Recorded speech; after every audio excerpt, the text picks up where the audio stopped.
Children, and welcome to our SSC class. Children, in my previous class we have learned about the several things related to Indian democratic system. Children, in that class we have learned about democracy. As you know, democracy is a form of government of the people, for the people and by the people. Then we learn about our constitution. What constitution is? It is a written document which a set of people made and agreed upon. Actually, our constitution lays down the functions and powers of our government. Children, then next we learn about the preamble. Preamble, which is an introduction of our constitution, and it is also called the soul of our constitution. Then what we learn, children? After preamble, we have learned about the secularism. Secularism means we are free to follow any religion, and our state doesn't have any own religion. Means anybody is free to follow the religion he wants to follow. Then comes the political party. What was the political party? Political party belongs to a group of people in which the people are having same concept regarding the political system, regarding the governance of India. Now then we learn about the majority party. Majority party means the party which gain majority, gain majority to form the government, and it becomes the ruling party. Then after we learn about the opposition. Those parties who fail to gain majority in the elections called opposition party. Then again we learn about coalition government. What is coalition government? The government which fail to gain majority. In that case, some political parties join their hands together to form a government, and in this way the government is formed, and that is called a coalition government. So this is the brief of the taught lessons in my previous class.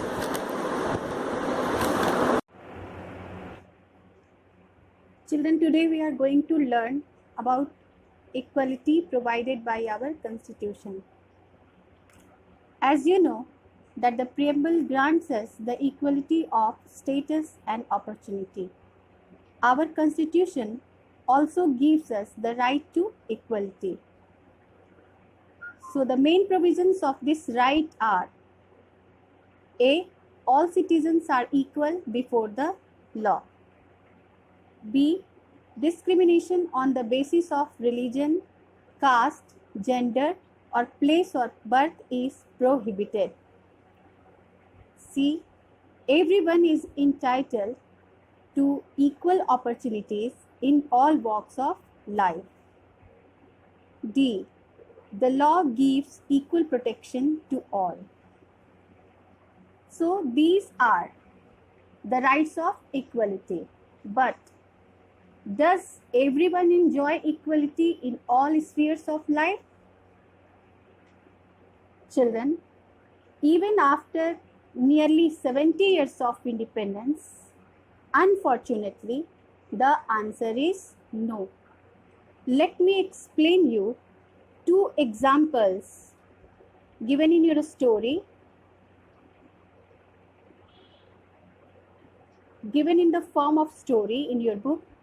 The two examples are Shekhu's example, who is a boy, and Paro is a girl and she is a flower seller. Children, let me explain you the story of Shekhu.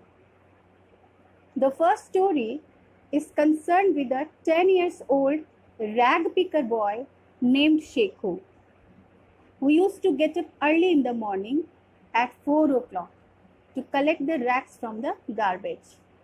And after 8 o'clock morning, he used to help his father at his cycle repairing shop. Children, Shekhu is also a child like you, and he also wants to go to the school to enjoy and play like other children, but his father is unable to fulfill the basic needs of the family. So Shekhu also helps his father in fulfilling the needs of the family. those basic needs of food, shelter and clothing are necessary to fulfill, and so Shekhu is also helping his father. Children, the problem here is poverty and illiteracy. So these are the hurdles of equality in our country. Now the next example we are going to learn is the example of a girl named Paro. Paro is a flower seller and she used to sell the flowers at traffic signals. So let me explain you the story of Paro. Paro with her parents were forced to leave their village after the well belonging to the so-called lower class dried. Children, do you know well? W-E-L-L? Well means, as you know, well is the thing where people used to fetch water. So when the well of Paro's village is dried, then they were forced by the upper classes to leave the village and go somewhere else. They were not allowed to fetch water from the upper caste's wells, so that they are forced to leave the village. So Paro went with her family out of the village, and now she is cooperating her family by selling flowers at the traffic signals. So children, usually we used to prohibit children from going on the road or passing through the traffic signal. But here Paro endangers her life as she runs between vehicles and persuades people to buy flowers. Paro's parents were forced to leave their village after the well belonging to the so-called lower caste was dried. So children, again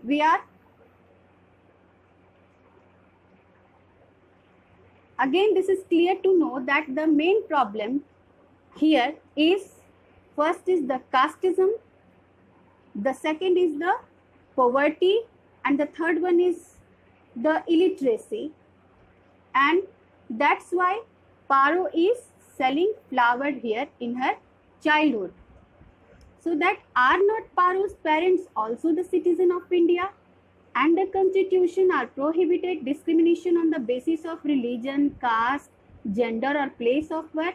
But sadly, discrimination on the basis of caste continues to exist in the spite of education and awareness, especially in rural areas.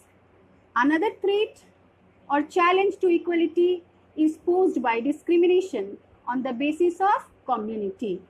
Some religious places ban the entry of the people belonging to other communities and castes. So, the government of India has implemented the provisions of the constitution given under the right to equality. Children, as I told you in my previous class, that in next class we will learn about the right to equality. Let's learn about it. A. Many laws have been made to protect the right to equality. For example, equal opportunities in education and job. B. Government has launched many programs and schemes for those communities that need assistance. For example, SCs, STs and OBC. Children, SCs means scheduled castes, ST means scheduled tribes and OBC means other backward class. Look at the picture. The picture is related to midday meal scheme. Children, numerous schemes encouraged people to send their children to elementary schools as free and compulsory education has been guaranteed for them in our constitution, but many children could not benefit from it till a supporting scheme of midday meal was started on the request of the teachers. As we learned about Sheku and Paro, they were suffering from illiteracy, poverty and casteism. But the provision of government is to make each and every child educated. So that here the midday meal was started on the request of the teachers. It motivated many parents to send their children to school as cooked and nutritious midday meal was provided. As a result, the enrollment in schools has increased. Children, our country is still suffering from poverty and illiteracy. People used to send their children to work as a labor. That's why government launched education for all, and for the upliftment of backward classes, the government launched many programs, and in it midday meal is a courageous step. So children, in our next class, we will learn about the reservation, and here some keywords are given. The keywords are, first is community. Community means people living together, sharing common interests. The second is democracy, and as you know, it is a kind of system where people have supreme power. They rule through their representatives. The third is opposition. All parties other than the party and parties in power. The fourth one is representative, means a person elected or chosen to act or speak on behalf of the people for a fixed period. And the last one is scheduled caste and scheduled tribes, means disadvantaged groups enlisted in Article 341 of the Indian Constitution.